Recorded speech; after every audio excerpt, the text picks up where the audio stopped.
إنا أعطيناك الكوثر فصل لربك وانحر إن شانئك هو الأبتر آمنت بالله صدق الله مولانا العظيم وصدق رسوله النبي الكريم ونحن على ذلك من الشاهدين والشاكرين والحمد لله رب العالمين۔ بزرگان محترم اور برادران عزیز،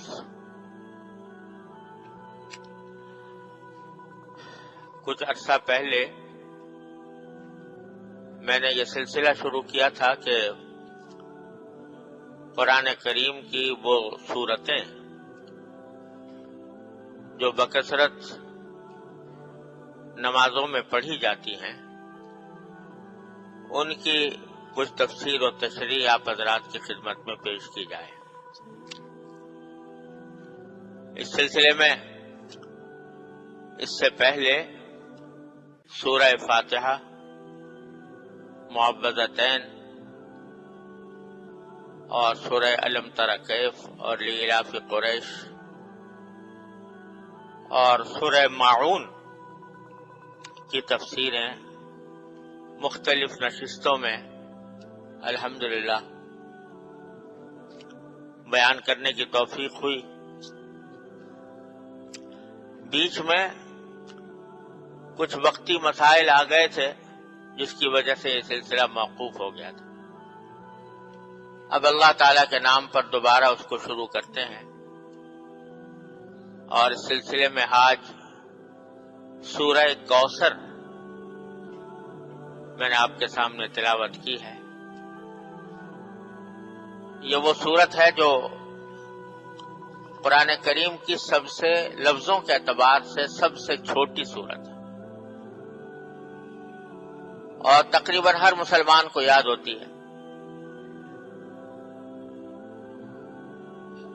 لفظوں کے اعتبار سے یہ چھوٹی سی سورت ہے، لیکن اس میں نبی کریم سرور دو عالم صلی اللہ علیہ وسلم کی عظمت کا بھی بیان ہے، اور ایک بہت بڑے عظیم پیغام بھی، دو بڑے عظیم پیغام بھی اس میں دیے گئے ہیں۔ یہ سورت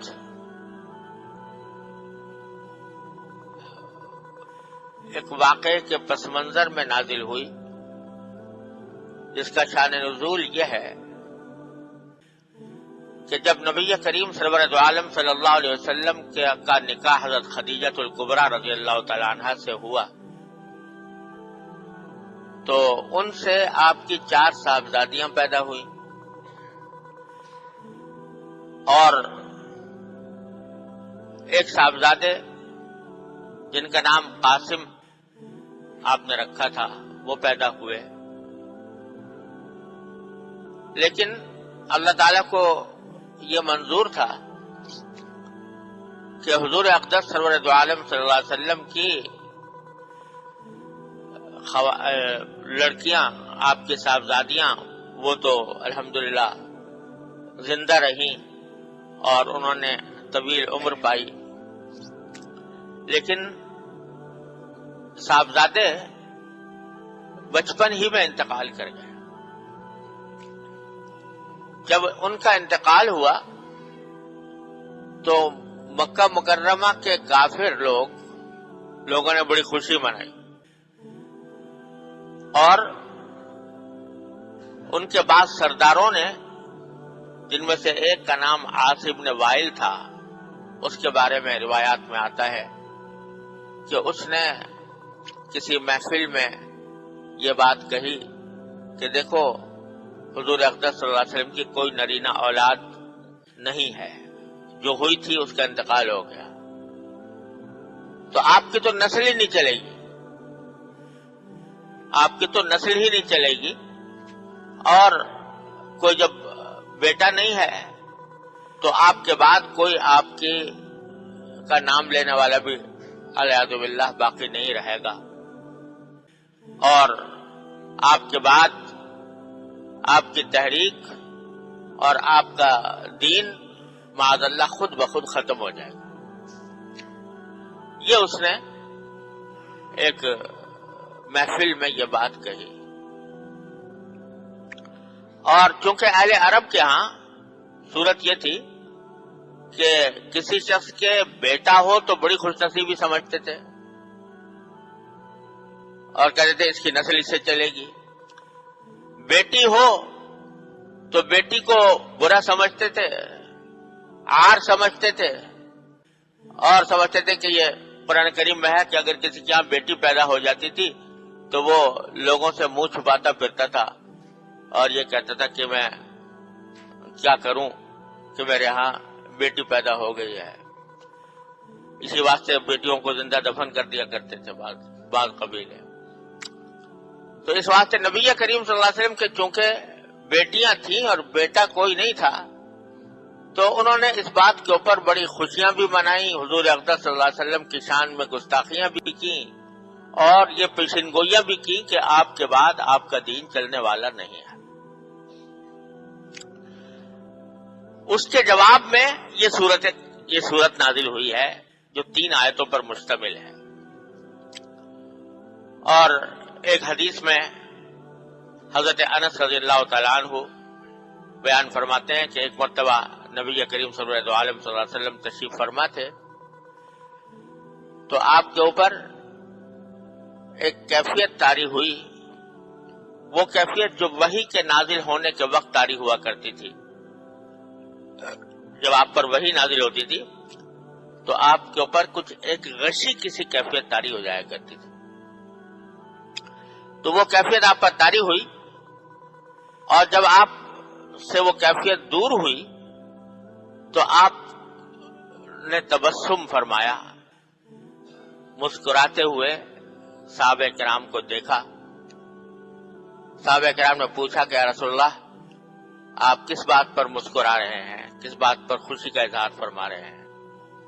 تو آپ نے فرمایا کہ ابھی ابھی مجھ پر ایک سورت نازل ہوئی ہے اور پھر خود یہ سورت پڑھ کر سنائی صحابہ کرام.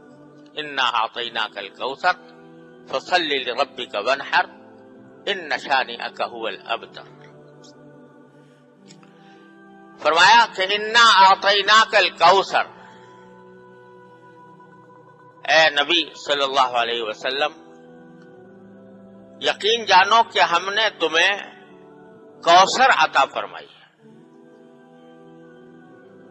فصل لربک وانحر، لہذا تم اپنے پروردگار کے لیے نماز پڑھتے رہو اور قربانی کرتے رہو.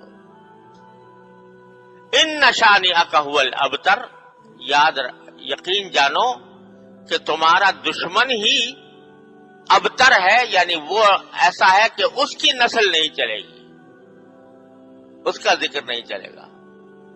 وہ جو کہہ رہا ہے کہ حضور اقدس صلی اللہ علیہ وسلم کی نسل نہیں چلے گی تو حقیقت میں وہ دشمن ایسا ہے کہ اس کی نسل نہیں چلے گی. آپ کو تو ہم نے کوثر عطا فرمائی، اسی لیے اس سورت کا نام سورت الکوثر ہے. کوثر کے معنی کیا ہے؟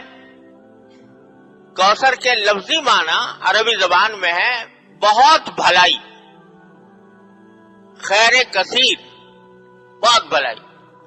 آپ کو ہم نے بہت بھلائیاں عطا فرمائی، لفظی معنی یہ ہوا ہے. اور خود اس حدیث میں جو میں نے ابھی آپ کے سامنے عرض کی کہ حضور اقدس صلی اللہ علیہ وسلم پر جب سورت نازل ہوئی تو آپ نے تبسم فرمایا تو صحابہ کرام نے پوچھا کہ رسول اللہ کوثر کیا، بلکہ آپ نے خود پوچھا صحابہ کرام سے اتدرون ما الکوثر، جانتے ہو کوثر کیا چیز ہے؟ پھر خود ہی اس کی تشریح فرمائی کہ کوثر جو ہے وہ ایک نہر ہے جنت میں، اور اسی نہر سے ایک حوض نکلی ہے جس کا نام کوثر ہے، اور اس کے اوپر اتنے برتن پیالے ہوں گے پینے کے لیے جتنے آسمان کے ستارے، عدد نجوم السماء، جتنے آسمان کے ستارے ہیں اتنے اس کے اوپر برتن رکھے ہوں گے پانی پینے کے لیے. اور دوسری احادیث میں رسول کریم صلی اللہ علیہ وسلم نے اس کے بارے میں یہ بھی فرمایا ہے کہ اس کا پانی اتنا شفاف اور اتنا میٹھا ہوگا کہ دنیا میں آج تک کسی نے ایسا پانی نہیں پیا، اور وہ اتنی خوبصورت حوض ہوگا کہ دنیا نے آج تک اس کی کوئی نظیر نہیں دیکھی۔ وہ اس سے مسلمانوں کو رسول کریم صلی اللہ علیہ وسلم پانی پلائیں گے، نہر کوثر، حوض کوثر۔ یہاں یہ سمجھ لیں کہ نہر تو ہے جنت میں، نہر کوثر، اور یہ حوض کوثر جو ہے یہ میدان حشر میں ہوگی، جب لوگ زندہ کیے جائیں گے اور سب کو میدان حشر میں جمع کیا جائے گا، تو آپ سب لوگ جانتے ہوں گے کہ اس وقت افراتفری کا عالم ہوگا، نفسی نفسی کا عالم ہوگا، گرمی شدید ہوگی، بے انتہا لوگ گرمی کی وجہ سے پریشان ہوں گے، پسینے میں شرابور ہو رہے ہوں گے۔ اس حالت میں یہ حوض میدان حشر کے اندر نبی کریم صلی اللہ علیہ وسلم کو عطا فرمائی جائے گی، اور یہ حوض ایسی ہوگی کہ اس کے اوپر جنت سے 2 پرنالے گر رہے ہوں گے۔ جنت کی جو نہر کوثر ہے اس سے 2 پرنالے گر رہے ہوں گے جو اس حوض کو بھر رہے ہوں گے، اور نبی کریم صلی اللہ علیہ وسلم اس میں لوگوں کو، اپنی امت کے لوگوں کو وہاں سے پانی پلا رہے ہوں گے۔ فرمایا کہ انا اعطیناک الکوثر، یقین جانو ہم نے تو تمہیں کوثر عطا کی ہے۔ کیا مانا کہ کہنے والے بدبخت یہ کہہ رہے ہیں کہ آپ کے بعد آپ کا نام لینے والا کوئی نہیں رہے گا اور آپ کی نسل نہیں چلے گی۔ ارے آپ کی نسل تو اس طرح چلے گی اور آپ کے نام لیوا اس طرح دنیا میں زندہ رہیں گے کہ جب حوض کوثر پر آپ کھڑے ہوں گے تو ریلے کے ریلے آپ کے متبعین کے وہ آ رہے ہوں گے آپ سے پانی پینے کے لیے، اور آپ ان کو پانی پلا رہے ہوں گے، حوض کوثر سے پانی پلا رہے ہوں گے۔ انا اعطیناک الکوثر۔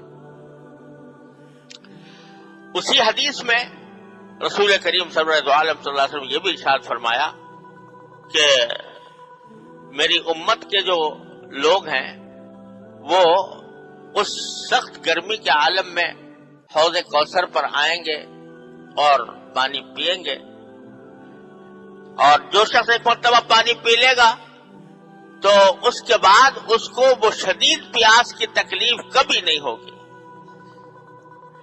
وہ ایسا پانی ہوگا۔ لیکن فرمایا کہ کچھ لوگ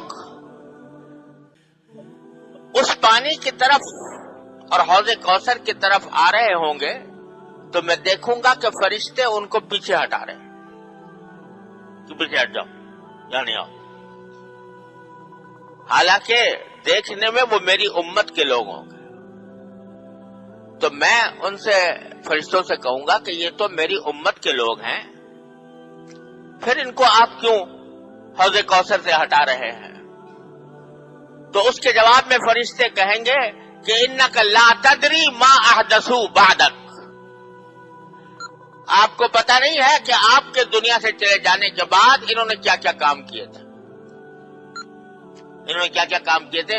انہوں نے کوئی کفر اختیار کر لیا تھا یا نفاق میں مبتلا ہو گئے تھے، لہذا اگرچہ یہ آپ کی امت کے افراد تو ہیں لیکن چونکہ یہ آپ کے بعد مرتد ہو گئے، کافر ہو گئے یا منافق رہے، اس واسطے ان کو اس حوض کوثر پر آنے سے روکا جا رہا ہے۔ اللہ تعالیٰ ہر مسلمان کو اس سے محفوظ رکھے، اللہ تعالیٰ ہر مسلمان کو وہاں پر حاضری کی توفیق عطا فرمائے۔ لفظ تو یہ ہے کہ تم نہیں جانتے، کہ آپ نہیں جانتے کہ انہوں نے آپ کے بعد کیا راستہ اختیار کیا تھا۔ یہ ڈرنے کا مقام بھی ہے۔ اللہ تبارک و تعالی ہم سب کو اس انجام سے محفوظ رکھے، اس کفر سے، اس شرک سے، نفاق سے، ایسی باتوں سے جو نبی کریم صلی اللہ علیہ وسلم کی حوض کوثر پر جانے سے رکاوٹ بن جائیں۔ بہرحال آیت کریمہ نے فرمایا انا اعطیناک الکوثر، ہم نے آپ کو یہ کوثر عطا کی ہے۔ اور یہ کوثر خود اس بات کی دلیل ہے کہ آپ کا نام قیامت ہی نہیں، قیامت کے بعد حشر و نشر میں اور پھر ہمیشہ ہمیشہ کے لیے آپ کا نام نامی برقرار رہے گا۔ کہنے والے ہزار کہا کریں کہ آپ کے بعد آپ کا نام لیوا کوئی نہیں ہوگا، لیکن ہم بتا رہے ہیں کہ ہوگا۔ انا اعطیناک الکوثر۔